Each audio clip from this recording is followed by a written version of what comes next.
Aujourd'hui, nous parlons de publication.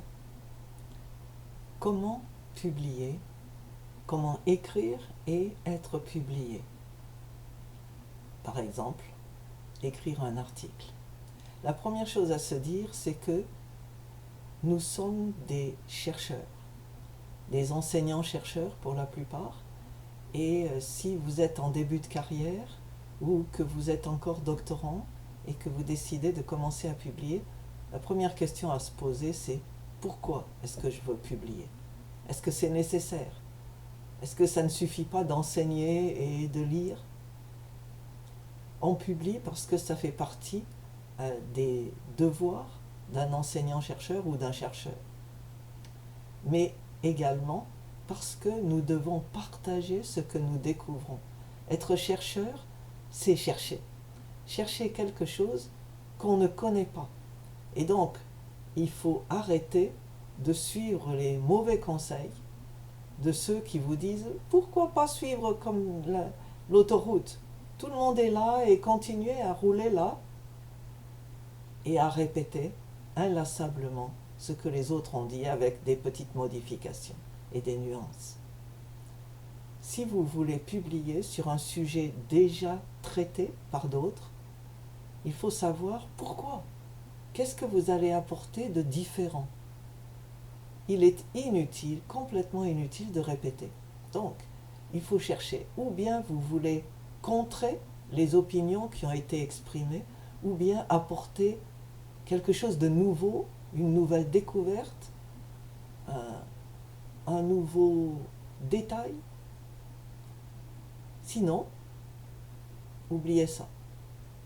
Personnellement, j'aime chercher ce qui n'a pas encore été trouvé. J'aime chercher dans les chemins à débroussailler.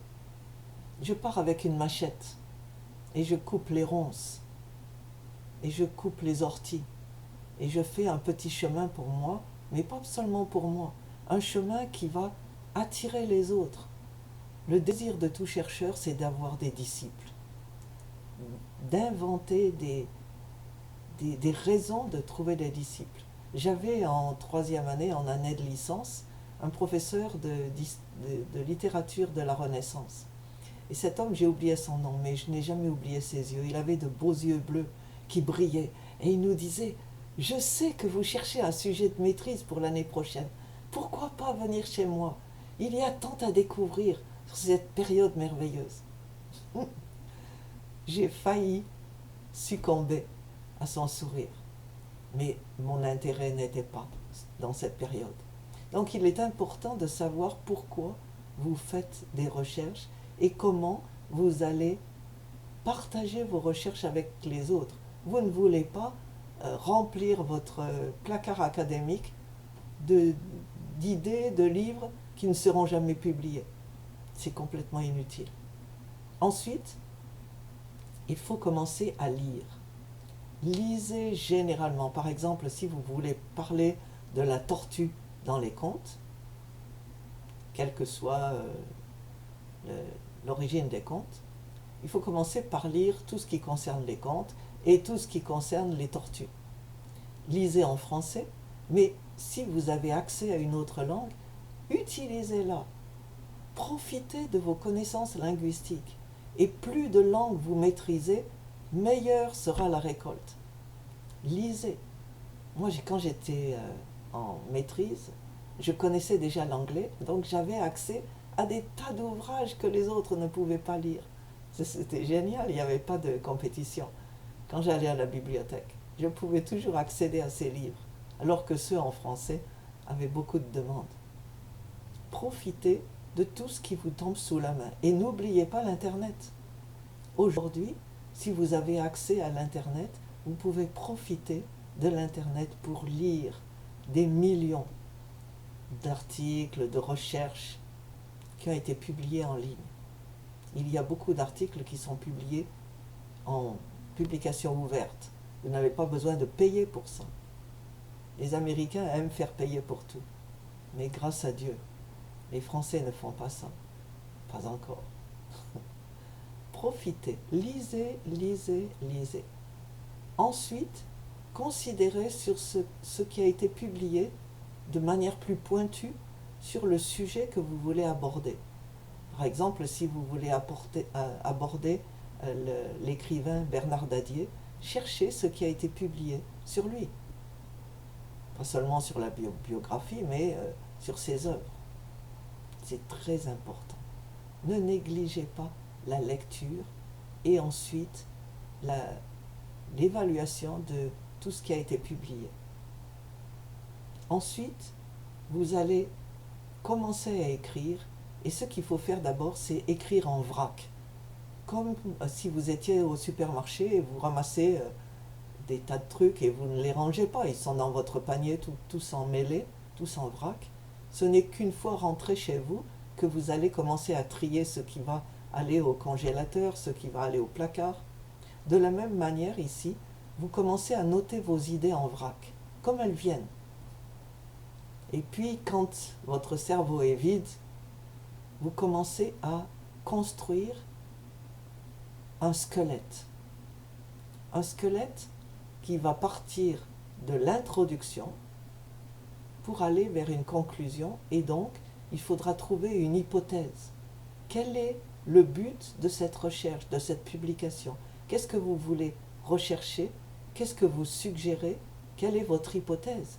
Par exemple, si vous dites « la tortue est un animal très important », alors je vais vérifier si c'est le cas. Et il se peut qu'à la fin vous disiez « bon, finalement, pas tant que ça, l'alligator est mieux ». Donc, c'est important de savoir où vous allez. On ne part jamais sans savoir où on va, ça c'est clair, à moins qu'on ait décidé de tourner en rond autour des immeubles. Ensuite, vous allez remplir ce squelette. Et le modèle que je vous propose se trouve dans la Bible, au chapitre 37 du livre d'Ézéchiel. C'est une prière, mais c'est très valable également sur le plan de la recherche. Vous avez commencé par voir des os, même pas un squelette, des os, et ça correspond à vos notes en vrac. Ensuite, le squelette va se mettre en place,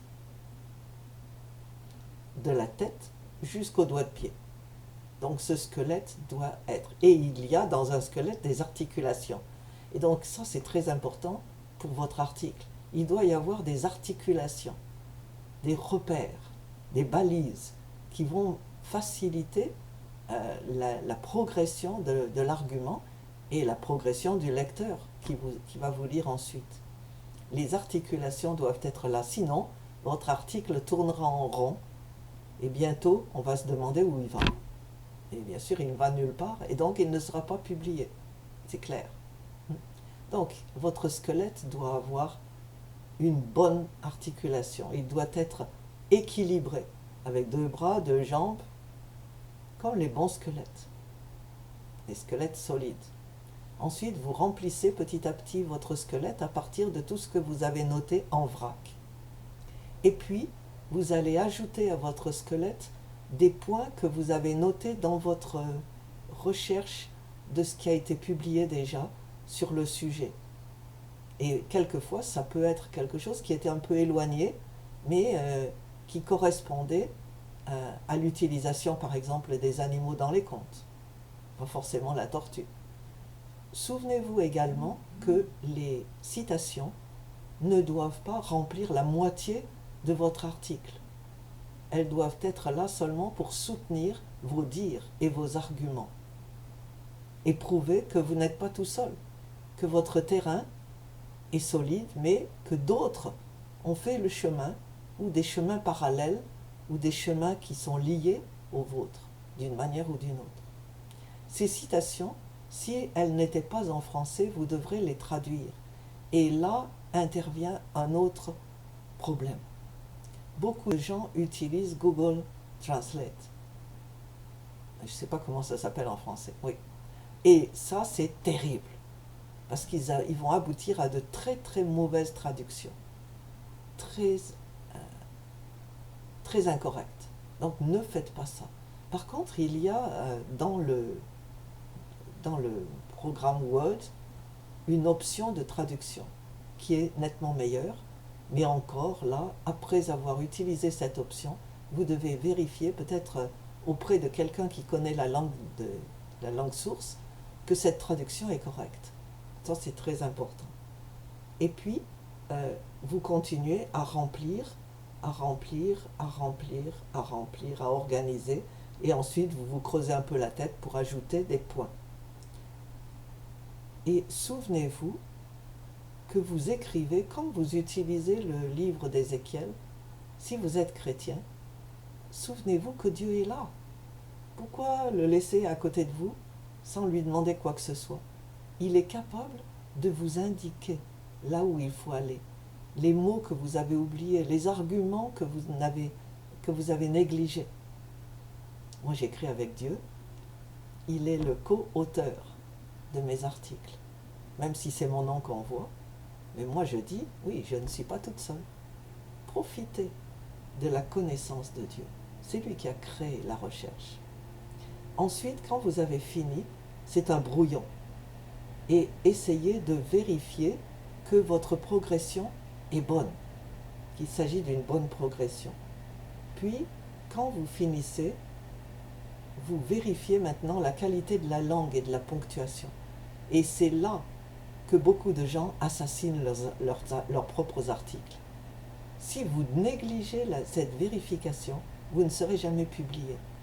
En tant que lecteur pour des revues, je sais que beaucoup d'articles ne peuvent pas être publiés parce qu'ils ont des erreurs de frappe, des mots oubliés, des phrases incomplètes, des erreurs grammaticales de toutes sortes. Il est nécessaire de tout vérifier, y compris les espaces et les virgules et les points. Si vous doutez, donnez ça à lire à un collègue qui est capable de pouvoir vous guider. Et ensuite, vous envoyez votre recherche, votre article à une revue et choisissez la revue qui convient. Une revue qui soit capable de publier votre article et qui ait des chances de le voir sortir. Alors, bonne route.